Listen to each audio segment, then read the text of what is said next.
السلام علیکم ورحمۃ اللہ وبرکاتہ۔ الحمد للہ نحمده ونستعینه ونستغفره ونؤمن به ونتوکل علیہ ونعوذ باللہ من شرور انفسنا ومن سیئات اعمالنا، من يهده الله فلا مضل له ومن يضلله فلا هادي له، ونشهد أن لا إله إلا الله وحده لا شريك له ولا نظير له ولا مثل له ولا مثال له، ونشهد أن سيدنا وسندنا وشفيعنا ومرشدنا ومولانا وملجانا محمد وبارك وسلم وصل عليه۔ أعوذ بالله من الشيطان الرجيم، بسم الله الرحمن الرحيم۔ تلك الرسل فضلنا بعضهم على بعض، منهم من كلم الله ورفع بعضهم درجات، وقال الله تبارك وتعالى في مقام آخر: يا أيها الذين آمنوا توبوا إلى الله توبة نصوحا، عسى ربكم أن يكفر عنكم سيئاتكم ويدخلكم جنات تجري من تحتها الأنهار، صدق الله مولانا العظيم، وبلغنا رسوله النبي الكريم، ونحن على ذلك لمن الشاهدين والشاكرين، والحمد لله رب العالمين۔ اللهم صل على روضة محمد في الرياض، وصل على بلد محمد في البلاد، وصل على قبر محمد في القبور، وصل على جسد محمد في الأجساد، وصل على روح محمد في الأرواح۔ گرامی قدر معزز حاضرین، میرے واجب الاحترام بزرگوں اور عزیز نوجوان ساتھیوں، میں نے آپ کے سامنے قرآن مجید فرقان حمید میں سے دو مقامات سے چند آیت کریمہ تلاوت کی ہیں، رب ذوالجلال سے دعا ہے وہ ذات بزرگ و برتر مجھے اس کی روشنی میں صحیح صحیح کہنے کی اور سمجھانے کی توفیق عطا فرمائے۔ پھر اللہ رب العزت کی ذات اس مختصر وقت میں جو کچھ کہا سنا جائے، اس کہنے سننے کو محض اپنی رضا کے لیے اپنی بارگاہ میں قبول و منظور فرمائے، ہم سب کی نجات اور ہدایت کا، مغفرت کا ذریعہ اور سبب بنائے۔ میری آج کی مختصر گزارشات کا موضوع اور عنوان استقبال رمضان ہے۔ یہ عنوان ہے، اسی سے متعلق چند باتیں عرض کرنی ہیں۔ اللہ رب العزت صحیح صحیح کہنے کی، سمجھانے کی، سمجھنے کی، عمل کرنے کی توفیق عطا فرمائے۔ اللہ رب العزت نے انسانوں کو انسانوں پر، فرشتوں کو فرشتوں پر، زمین کے بعض خطوں کو بعض خطوں پر، دنوں کو دنوں پر، راتوں کو راتوں پر، مہینوں کو مہینوں پر برتری، فضیلت اور فوقیت عطا کی ہے۔ فرشتوں میں اللہ نے 4 فرشتوں کو تمام فرشتوں کا سردار بنایا ہے۔ انسانوں میں اللہ نے انبیاء کرام کو سارے انسانوں پر عظمت، برتری، فوقیت بخشی ہے۔ پھر انبیاء کرام میں بھی رسولوں کو نبیوں پر برتری اور فوقیت حاصل ہے۔ پھر رسولوں میں جناب رسول اللہ صلی اللہ علیہ وسلم کو اللہ پاک نے افضل الانبیاء، نبی الانبیاء بنائے۔ اسی طرح زمین کے خطوں پر آپ صلی اللہ علیہ وسلم کا ارشاد ہے، احب البلاد الی اللہ مساجدہا۔ زمین تو ساری ایک جیسی ہے، لیکن جس جگہ پر مسجد ہے فرمایا وہ جگہ اللہ کو زیادہ محبوب ہے۔ پھر شہروں کو شہروں پر اللہ پاک نے جو عزت حرمت مکہ شریف کو بخشی ہے وہ اور جگہوں کو نہیں، پھر جو مدینہ کو وہ اور جگہ کو نہیں، پھر بیت المقدس کو، اس شہر کو، وہ اور جگہ کو نہیں۔ اسی طرح سے اللہ پاک نے دنوں میں جمعے کے دن کو باقی دنوں کا سردار بنایا۔ مہینوں میں اللہ پاک نے رمضان المبارک کے مہینے کو تمام مہینوں پر فوقیت بخشی۔ پھر 12 مہینوں میں سے 4 مہینے اشہر حرم کہلاتے ہیں، جنہیں اللہ پاک نے باقی 8 مہینوں پر فوقیت بخشی ہے۔ اللہ پاک نے خود ان کی حرمت کا ذکر کیا۔ پھر راتوں میں اللہ پاک نے لیلۃ القدر کو عظمت اور فوقیت بخشی۔ تو پتہ چلا کہ اللہ تعالیٰ کی یہ ایک تقسیم ہے، اللہ تعالیٰ جس سے چاہیں عظمت، فوقیت، اہمیت عطا فرما دے۔ جو چیز جتنی اہمیت کی حامل ہوتی ہے اس کا اتنا ہی زیادہ لحاظ رکھا جاتا ہے، اس کا اتنا ہی زیادہ احترام ملحوظ خاطر رکھا جاتا ہے۔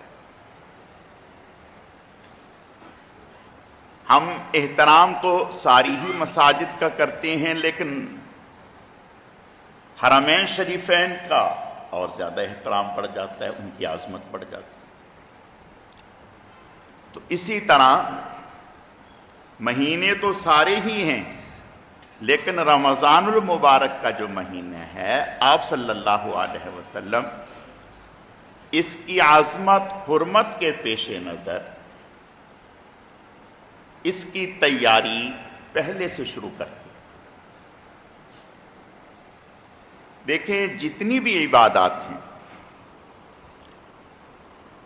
ان کی تیاری پہلے سے کی جاتی ہے۔ ایسا نہیں ہے کہ آدمی جہاں جس حالت میں بیٹھے ہے ویسے ہی کسی عبادت کو کرنے لگ جائے، نہیں۔ مثلا حج ہے تو حج کی تیاری پہلے سے کی جاتی ہے۔ اب تیاری کے ضمن میں کیا کیا چیزیں ہیں؟ احرام کی خریداری ہے، دیگر لوازمات ہیں، پاسپورٹ ہے، پھر بیت اللہ شریف میں جانے سے پہلے میقات سے پہلے احرام باندھ لیا جاتا ہے، یہ تیاری ہے۔ جب احرام باندھ لیا تو اب احرام باندھنے کے بعد بہت ساری حلال چیزیں بھی حرام ہو جاتی ہیں، حلال چیزیں بھی حرام ہو جاتی ہیں اس احترام کے باندھنے کی، احرام کے باندھنے کی وجہ سے۔ مثلا آپ عام دنوں میں بال کاٹ سکتے ہیں، احرام کی حالت میں نہیں کاٹ سکتے۔ عام دنوں میں ناخن کاٹ سکتے ہیں، احرام کی حالت میں نہیں کاٹ سکتے۔ عام حالات میں خوشبو لگا سکتے ہیں، احرام کی حالت میں خوشبو نہیں لگا سکتے۔ تو یہ حلال چیزیں ہیں جو احرام کی وجہ سے حرام ہو گئیں، اور احرام میقات سے پہلے ہے. تو گویا کوئی بھی عبادت ہے اس کی تیاری پہلے سے ہوتی ہے. نماز ہے اس کی تیاری بھی پہلے سے. ایسا نہیں ہے کہ آدمی جس حال میں ہو پاک ہے ناپاک ہے. اگر کسی کا نماز پڑھنے کا خیال ہوا تو وہ دیکھے گا پہلے تیاری کے ضمن میں یہ دیکھے گا کہ آیا میرا بدن پاک ہے, میں ناپاک تو نہیں, مجھے نہانے کی حاجت تو نہیں. اگر نہانے کی حاجت ہے تو وہ پہلے پاک ہوگا. بدن کی طہارت یہ نماز کی تیاری ہے. بدن تو پاک ہے یعنی غسل کیا ہوا ہے لیکن وضو نہیں ہے, تو اب نماز کی تیاری کے سلسلے میں باوضو ہوگا.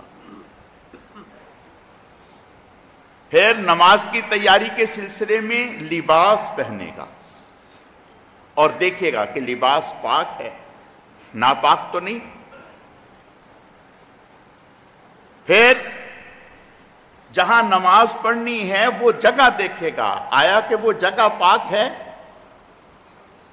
تو گویا نماز جیسی عبادت کو شروع کرنے سے پہلے اس کی تیاری کے مراحل شروع ہوتے ہیں.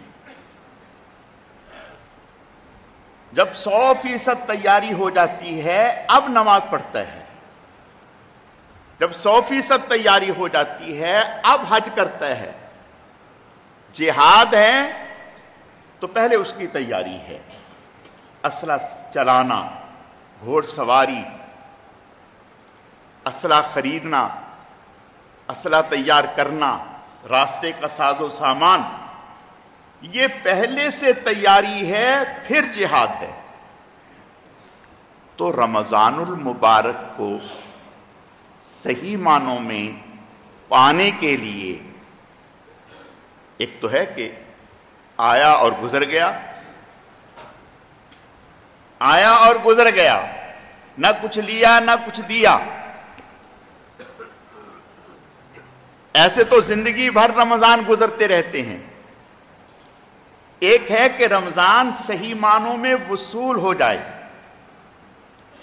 رمضان کی حقیقت ہمیں حاصل ہو جائے, اس کی برکات, اس کی تجلیات, اس کے انوارات ہمیں 100% حاصل ہو جائیں. اس کے لیے تیاری ہے. اور جس شخص کو جس چیز کی جتنی زیادہ اہمیت کا علم ہوتا ہے وہ اتنی ہی زیادہ اس کے لیے تیاری کرتا ہے. میں اس کی مثال دیتا ہوں. ایک ہے آپ کا بڑی عمر کے آدمی کا نماز پڑھنا, ایک ہے بچے کا نماز پڑھنا. نماز بچہ بھی پڑھ رہا ہے, نماز بڑی عمر کا بھی پڑھ رہا ہے. بڑی عمر والے کو پتہ ہے کہ یہ نماز کیا ہے, اس پر ملنا کیا ہے, میں کھڑا کہاں ہوں, میں کس سے ہم کلام ہوں,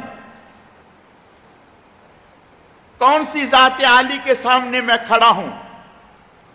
تو اسے نماز کی عظمت کا ادراک ہے, پتہ ہے, علم ہے. اس کی نماز پڑھنے کا انداز کچھ اور ہوگا. نماز میں اس کے دھیان, اس کی توجہ کا انداز کچھ اور ہوگا. اور ایک بچہ ہے جو جانتا ہی نہیں نماز کیا ہے, نماز کی اہمیت کیا ہے. مثال کے طور پہ 12 سال کا ہے, 13 سال کا ہے, نماز اس پر فرض ہو گئی, نماز بالغ ہو گیا, نماز فرض ہو گئی. لیکن نماز کی کیا اہمیت ہے, نماز کا مقام کیا ہے, نماز کس کے سامنے کھڑا ہونا ہے, کون سی ذات ہے جس کے سامنے کھڑا ہونا ہے, کس سے ہم کلام ہونا ہے, وہ ان چیزوں سے واقف نہیں ہے. نماز تو وہ بھی پڑھ رہا ہے, نماز وہ بھی پڑھ رہا ہے جس نے 40 سال ہو گئے کبھی نماز چھوڑی نہیں, دونوں کی نماز میں زمین آسمان کا فرق ہے، اس لیے کہ اسے نماز کا ادراک حاصل ہے۔ تو جس عمل کی جتنی زیادہ اہمیت معلوم ہوتی ہے وہ اس کے لیے اتنے ہی زیادہ لوازمات اختیار کرتا ہے۔ جناب رسول اللہ صلی اللہ علیہ وسلم افضل الانبیاء، نبی الانبیاء، سید الاولین والآخرین، سید المعصومین، 2 مہینے پہلے تیاری فرما رہے ہیں۔ صرف تیاری نہیں، دعا بھی کر رہے ہیں۔ آپ نے دیکھا ہوگا ہم میں بہت سارے مجمع میں تاجر برادری ہے، تاجر برادری، میں نے خود کئی سارے لوگوں سے سنا، انہوں نے کہا جی عید کا سیزن کمانے کے لیے ہمیں 4 مہینے پہلے سے تیاری کرنی پڑتی ہے۔ عید کا سیزن کمانے کے لیے 4 مہینے پہلے سے تیاری کرنی پڑتی ہے، یہ جمع کر، یہ جمع کر، یہ جمع کر، پھر جا کر کے ہم عید کا سیزن کما پاتے ہیں۔ تو گویا عید کی اہمیت ان کے ذہن میں ہے، تو وہ اس کے لیے 4 مہینے پہلے سے تیاری کر رہے ہیں۔ اور یہاں جناب رسول اللہ صلی اللہ علیہ وسلم رمضان المبارک کی عظمت کو پانے کے لیے 2 مہینے پہلے سے تیاری کر رہے ہیں، 2 مہینے پہلے سے۔ تیاری تو ہم میں سے ہر آدمی کرتا ہے۔ ہماری تیاری کیا ہے؟ بھئی سموسے بنا لو، رمضان آ رہا ہے، بھئی فلاں چیز خرید لو، رمضان آ رہا ہے۔ تاجر کی تیاری، بھئی رمضان آ رہا ہے، اسٹاک جمع کر لو۔ اب جیسے ہی رمضان شروع ہوگا، رمضان سے پہلے اب چیزوں کے دام بڑھا دیے، پہلے اسٹاک کر لیا، ذخیرہ کر لیا۔ یاد رکھیں آپ صلی اللہ علیہ وسلم کا ارشاد ہے، آپ سخت ناراض ہوتے ہیں ایسے شخص پر جو ضرورت کی چیزوں کو روک لے، ذخیرہ کرے تاکہ مجھے اچھے دام مل جائیں۔ نہیں، اور پھر قابل غور ہے یہ بات کہ ہم مسلمان ہیں، ہونا تو یہ چاہیے میرے پیارو کہ رمضان کے احترام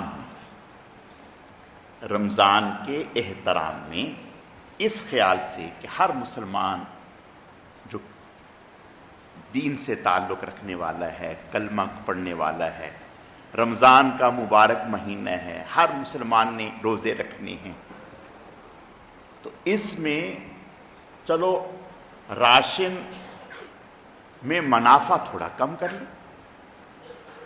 منافع کم کر لے، اگر کم نہ کرے تو اتنا رکھے جتنا پورے سال رکھا ہوتا ہے۔ جو ہی رمضان شروع ہوا اب ہر چیز کی قیمتیں ڈبل ٹرپل اس سے بھی زیادہ ہو گئی۔ اس موقع پر ہمیں تھوڑا سا غور کی ضرورت ہے۔ غیر مسلم کافر جب ان کے تہوار آتے ہیں، ان کے قومی دن آتے ہیں، تو وہ ان دنوں میں 40%، 20%، 50% رعایت کر دیتے ہیں، کمی کر دیتے ہیں تاکہ ہر آدمی استفادہ کر لے، اور ہم پورے سال کے پیسے کمانے کے لیے اس موقع پر نرخ بڑھا دیتے ہیں۔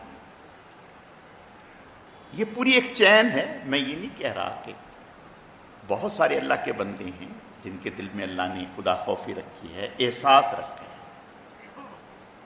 تو ایسے میں اللہ کے نبی صلی اللہ علیہ وسلم ہمیں کیا تعلیم دے رہے ہیں؟ آپ تو یہ فرما رہے ہیں کہ رمضان میں جو آپ کا ماتحت ہے، آپ کے پاس کام کرنے والا ہے، اس کے کام کو ہلکا کر دیں. وہ روزے سے ہے تاکہ اس کو پریشانی نہ ہو، ہم اس کا کام بڑھا دیتے ہیں.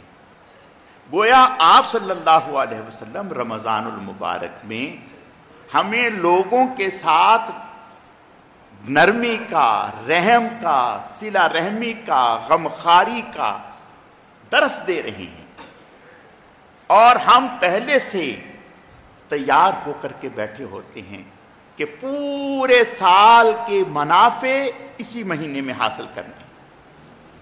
میرے عزیزو، دیکھو، مال کی کثرت سے بات نہیں بنتی، برکت سے بات بنتی ہے. آپ کے پاس، ہمارے پاس 1,00,000 2 لاکھ آئے، ادھر سے آئے ادھر سے نکل گئے. مثلا اللہ ہماری حفاظت فرمائے، ادھر سے پیسے آئے، ادھر ایکسیڈنٹ ہو گیا، جتنے آئے نہیں تھے اس سے زیادہ خرچ ہو گئے. اب کیا کریں گے؟ اللہ تعالیٰ سے برکت مانگنی چاہیے، کثرت نہیں، برکت مانگنی چاہیے. اے اللہ آپ برکت دیں، اور ذہن میں یہ سوچ کر کہ یہ رمضان کا مہینہ ہے، ہم اپنے مسلمان بھائیوں سے نرمی کریں گے، ہر معاملے میں نرمی کریں گے تاکہ ہر مسلمان کو نفع پہنچے. آپ ایسا کر کے دیکھیں، اس کی برکات دیکھیں. تو میں عرض یہ کر رہا تھا کہ جناب رسول اللہ صلی اللہ علیہ وسلم 2 مہینہ پہلے رجب سے، جو ہی رجب کا چاند نظر آتا تو آپ دعا فرماتے، اللہم بارک لنا فی رجب و شعبان وبلغنا رمضان. اے اللہ رجب میں، شعبان میں برکت عطا فرما اور رمضان دیکھنا نصیب فرما. اور آپ صلی اللہ علیہ وسلم شعبان کا پورا مہینہ، حضرت عائشہ صدیقہ رضی اللہ تعالی عنہ فرماتی ہیں کہ اتنا اور کسی مہینے میں آپ صلی اللہ علیہ وسلم کو روزہ رکھتے ہوئے نہیں دیکھا جتنا شعبان میں روزہ رکھتے ہوئے دیکھا، کہ پورا مہینہ شعبان کا روزہ رکھتے. یہ کیا ہے؟ یہ در حقیقت رمضان کی تیاری ہے تاکہ رمضان کی برکات حاصل. دیکھیں، اللہ پاک نے ہمارے سمجھنے کے لیے ہمارے ذمے اصل تو فرائض ہیں، جیسے جمعے کے 2 فرض ہیں، ظہر کے 4 فرض ہیں، لیکن اس سے پہلے سنتیں ہیں. اس سے پہلے وضو ہے. آپ غور کریں کہ اللہ نے پہلے وضو کیوں رکھا، پھر تحیت المسجد کیوں رکھی، پھر سنتیں کیوں رکھی، پھر فرائض کیوں رکھے. حدیث شریف میں آتا ہے جب آدمی وضو کرنے کی نیت کرتا ہے اور ہاتھ دھوتا ہے تو وہ گناہ جو ہاتھوں سے ہوتے ہیں، ہاتھ دھونے سے اللہ وہ گناہ معاف فرما دیتے ہیں. کلی کرنے سے جو گناہ زبان کے ہیں وہ معاف فرماتے ہیں. چہرہ دھونے سے جو گناہ آنکھ کے ہیں وہ اللہ معاف فرما دیتے ہیں. ہاتھ دھونے سے جو گناہ ہاتھ کے ہیں، پاؤں دھونے سے. اب جب اس نے 2 رکعت تحیت المسجد پڑھی تو پورے جسم کے گناہ اللہ نے معاف کر دیے. پھر جب 4 سنت پڑھی پہلے تو ان 4 حدیث شریف میں آتا ہے، آپ صلی اللہ علیہ وسلم کا ارشاد ہے، فرمایا سب سے بہترین سنتوں میں فجر کی 2 رکھتے، اس کے بعد ظہر سے پہلے کی 4 رکھتے. تہجد پڑھنے کے برابر ثواب ہے. جس نے وہ 4 سنتیں پڑھی اللہ نے گناہ معاف کر دیے. یہ کیا ہے؟ یہ تیاری ہے کہ تم تیار ہو جاؤ کہ کس دربار میں کھڑا ہونا ہے. دیکھو، آپ وزیر اعظم سے کسی بڑے سے ملنے کے لیے جاتے ہیں تو منہ ہاتھ دھوئے بغیر چلے جاتے ہیں؟ نہیں جی، نئی واسکوٹ، نیا جوڑا اور نئے شوز، بہت تیار ہو کے پرفیوم بھی آلہ. بھئی کہاں جا رہے ہیں؟ بھئی وزیر اعظم سے ملنے. اب اس کے پاس جانے سے پہلے ذرا سیٹ کرتے ہیں شیشے کے سامنے کہ ہم ٹھیک ہیں. تو سمجھیں اللہ نے یہ جو وضو رکھا ہے، یہ 2 رکعت تحیۃ المسجد رکھی ہیں، پھر سنتیں رکھی ہیں، یہ در حقیقت تیاری ہے. روحانی طور پر آپ تیار ہو جائیں، اس قابل ہو جائیں کہ اس کی بارگاہ میں اس کے سامنے کھڑے ہونے کے لائق ہو جائیں. تو رمضان المبارک سے پہلے تیاری ہے. اب رمضان المبارک سے پہلے تیاری کیا ہے؟ چند چیزیں نوٹ کر لیں. ایک تو توبہ، پکی توبہ. ہم دیکھو، آپ اچھے کمرے میں اگر داخل ہوتے ہیں، صاف ستھرا کمرہ، اس میں داخل تو جسم پر پخانہ، گندگی، غلاظت لگی ہو پھر داخل ہوتے ہیں، یا اس کو دھو کے پھر داخل ہوتے ہیں؟ دھو کے پھر داخل ہوتے ہیں. تو رمضان المبارک کی برکات کو پانے کے لیے پہلے گناہوں کی غلاظت توبہ سے دھوئیں، توبہ کریں اللہ تعالیٰ سے معافی. اس کے بعد یہ نیت کر لیں کہ اے اللہ پورے رمضان کے روزے میں رکھوں گا. یا اللہ آپ مجھے زندگی دیں، صحت دیں، تندرستی دیں کہ میں رمضان کے پورے روزے رکھوں، کوئی روزہ مجھ سے نہ چھوٹے. پھر پوری تراویح پڑھوں گا، پھر تراویحوں میں قرآن پاک مکمل سنوں گا. یا اللہ پاک پھر رمضان المبارک میں حلال روزی سے، حرام سے نہیں، حلال روزی سے روزے رکھوں گا اور روزہ افطار کروں گا. یا اللہ پاک عام زندگی میں جو میں حرام کام کر رہا ہوں، گناہ والے، نافرمانی والے کام کر رہا ہوں، اس پر توبہ کرتا ہوں. اس تیاری کے ساتھ آپ رمضان میں داخل ہوں. حلفیہ طور پر میں کہتا ہوں، اللہ پر یقین اور بھروسے کے ساتھ انشاءاللہ چند روزوں کے بعد ہی آپ اپنی قلبی کیفیت کو دیکھیں کہ آپ کے اندر کی دنیا کیا ہے. پورا رمضان نہیں، چند روزوں کے ساتھ، لیکن پہلے سے تیاری. اللہ تعالیٰ مجھے بھی آپ کو بھی صحیح معنوں میں رمضان المبارک کی تیاری کی توفیق عطا فرمائے.